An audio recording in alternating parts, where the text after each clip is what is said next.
రీసెంట్గా జనసేన ఎమ్మెల్యేన చిర్రి బాలరాజు మీద 100 కోట్లకు పైగా అవినీతి చేశాడని చెప్పి పోలవరం నియోజకవర్గ పరిధిలో దాదాపుగా ఈ 14 నెలల్లో ఇంత దారుణంగా అవినీతి చేశాడని చెప్పి టీడీపీ మాజీ మంత్రి దేవినేని ఉమామహేశ్వరరావు గారు, జనసేన పార్టీ నేత అయిన కరటం రాంబాబు గారు ఇద్దరు మాట్లాడుకున్న ఆడియో కాల్ ఏదైతే ఉందో అది వైరల్ అవ్వడం జరిగింది. అయితే రీసెంట్గా జనసేన పార్టీ నేత అయిన కరటం రాంబాబు గారు మీడియా ముందుకు వచ్చి మాట్లాడుతూ నాకేమీ తెలియదు, ఉమామహేశ్వరరావు గారి మనిషి కాల్ చేశారు, ఆయన మాట్లాడారు, మరి అటువైపు నుంచే లీక్ అయిందేమో, మరి ఏం జరిగింది అనేది వాళ్ళకే తెలియాలి, ఇక్కడ సోషల్ మీడియాలో ఏ రోజు ఏం జరుగుతుంది అనేది ఎవ్వరికీ అర్థం కావట్లేదని చెప్పి ఆయన తరపు నుంచి ఒక క్లారిటీ అనేది ఇచ్చుకోవడం జరిగింది. అయితే ఇక్కడ టీడీపీ వాళ్ళు చేశారా, జనసేన వాళ్ళు చేశారా అనేది పక్కన పెడితే ఈ ఆడియో అనేది ఫస్ట్గా సోషల్ మీడియాలోకి రావడానికి, ముఖ్యంగా ఇదంతా కూడా మీడియాలోకి రావడానికి పబ్లిసిటీ చేసింది సాక్షి ఛానల్లో ప్రచారం అయిందని చెప్పి జనసేన పార్టీ పోలవరం ఎమ్మెల్యే అయిన చిర్రి బాలరాజు గారు సాక్షి మీడియా మీద కంప్లైంట్ చేయడం జరిగింది. వాళ్ళ మీద తగిన చర్యలు తీసుకుంటామని చెప్పి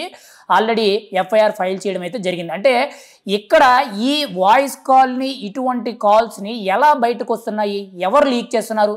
వైఎస్ఆర్సీపీ వాళ్ళే టీడీపీ వాళ్ళ దగ్గర, జనసేన వాళ్ళ దగ్గర ఉన్న వాళ్ళని ట్రాప్ చేసి వాళ్ళ దగ్గర నుంచి కూడా ఇటువంటి డేటా సేకరిస్తున్నారా, లేదనంటే గతంలో చేసినట్టు ఫోన్ ట్యాపింగ్ చేశారా అనేది ఎవ్వరికీ అర్థం కావట్లా. ఇక్కడ మనం ముఖ్యంగా చూసుకుంటే కేవలం చిర్రి బాలరాజు గారు ఒక విషయంలోనే కాదు, రీసెంట్గా కూడా గుంటూరు ఈస్ట్ ఎమ్మెల్యేకి సంబంధించి ఒక రాసలేలాడు వీడియో అని చెప్పి ముఖ్యంగా వైఎస్ఆర్సీపీ పార్టీ తరఫున ఆ పార్టీకి సంబంధించిన సోషల్ మీడియాలో మొట్టమొదటిసారిగా ప్రచారం చేశారు. మరి అలా ప్రచారం చేయగలుగుతున్నారంటే వీళ్ళకి డేటా ఎక్కడి నుంచి దొరుకుతుంది? వీళ్ళు ఖచ్చితంగా ఎవరో ఒకరిని ట్రాప్ చేసి అక్కడి నుంచి డేటా అయినా సంపాదించాలి, లేదనంటే గతంలో చేసినట్టు ఫోన్ ట్యాపింగ్లు ఏమైనా చేసి దాని ద్వారా ఈ ఇన్ఫర్మేషన్ అంతా కూడా బయటకు తీసి ఆ ఇన్ఫర్మేషన్ని కొన్ని విపత్కరమైన పరిస్థితుల్లో వాడుతున్నారేమో డౌట్ అవుతుంది.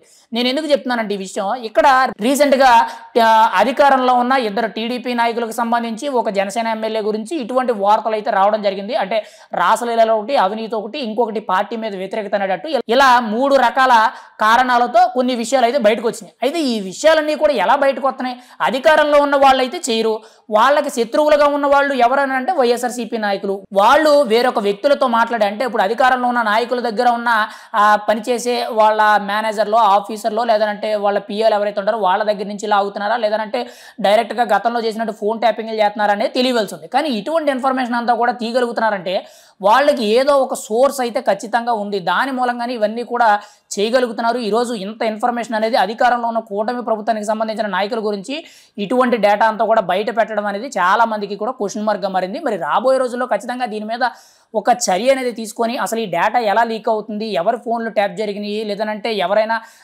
డబ్బు కమ్ముడు పోయి బ్యాక్ డ్రాప్లు ఇదంతా కూడా చేస్తున్నారా లేదనేది తెలియవలసి ఉంది. ఏదేమైనా సరే ఇటువంటి డేటా లీక్ అయిన ప్రతిసారి కూడా మొట్టమొదటిగా సాక్షి మీడియాలోను, తర్వాత వైఎస్ఆర్సీపీ పార్టీ అఫీషియల్ హ్యాండిల్స్లోను ఇదంతా కూడా ప్రచారం చేయడం జరుగుతుంది. ఆ తర్వాత వైఎస్ఆర్సీపీ పార్టీ కార్యకర్తలు, కింద ఉన్న కార్యకర్తలు, సోషల్ మీడియా హ్యాండిల్స్, పేటీఎం కార్యకర్తలు వీళ్ళందరూ కూడా ప్రచారం చేయడం జరుగుతుంది. అంటే ప్రత్యేకించి కూడా మొట్టమొదటిగా ప్రచారం అయ్యేది వైఎస్ఆర్సీపీ పార్టీ అఫీషియల్లోను, సాక్షి మీడియాలో మాత్రమే ఇవి ప్రచారాలు జరుగుతున్నాయంటే ఖచ్చితంగా ఏదో ఒక కుట్ర కోణం అయితే జరిగిందని మనం అయితే చెప్పుకోవచ్చు.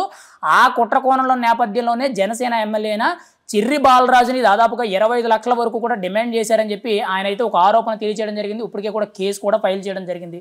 మరి ఏదేమైనా సరే ఇటువంటి లీక్లు, అంటే ఆడియో లీక్లు కానీ, ఇటువంటి వీడియో లీక్లు అనే కానీ ఇవన్నీ కూడా బయటకు తీసుకురావడం అనేది ప్రభుత్వం మీద వ్యతిరేకత పెంచుద్ది, స్థానికంగా ఉన్న నాయకుల మీద కూడా వ్యతిరేకత పెంచడంతో ప్రజల్లో ఉన్న విశ్వాసం కూడా కోల్పోవడం అయితే జరుగుద్ది. ఖచ్చితంగా కూటమి పెద్దలైన చంద్రబాబు నాయుడు గారు, పవన్ కళ్యాణ్ గారు దీని మీద కఠినమైన చర్యలు తీసుకొని పోలీసులు కూడా పకడ్బందీగా, ఇంటెలిజెన్స్ అధికారులు కూడా దీని మీద ఒక కన్నేసి ఉంచితే ఖచ్చితంగా ఏం జరుగుతుంది అనేది అయితే ఒక క్లారిటీ రావడం అయితే జరుగుతుంది. ఏదేమైనా సరే చిర్రి బాలరాజు గారి విషయంలో కానీ, గుంటూరు ఈస్ట్ ఎమ్మెల్యే ఆయన విషయంలో కానీ, ఇంకొక గుంటూరు జిల్లా పరిధిలో ఉన్న ఎమ్మెల్యే విషయంలో కానీ ఏదో మతలబ్ జరుగుతుందనేది చాలా క్లారిటీగా తెలుస్తుంది. పాజిటివ్ వైబ్స్ తక్కువగా ఉంటే నెగిటివ్ వైబ్స్ అనేవి, మార్ఫింగ్ వీడియోలు, మార్ఫింగ్ ఫోటోలు అనేవి సోషల్ మీడియాలో విపరీతంగా ట్రోల్ అవడం అయితే జరుగుతుంది. దీని మీద ఖచ్చితంగా రాష్ట్ర ప్రజలందరూ కూడా కఠినమైన ఆంక్షల విద్యుత్తు చర్యలు తీసుకుంటే కానీ ఇటువంటివి అనేవి ఆగవు. ఖచ్చితంగా వైఎస్ఆర్సీపీ పార్టీ మీద, ఆ నాయకుల మీద ఒక కన్నేసి జాగ్రత్తగా విచారించినట్లయితే నిజానిజాలు అనేవి బయటకు రావడం అయితే జరుగుతుంది.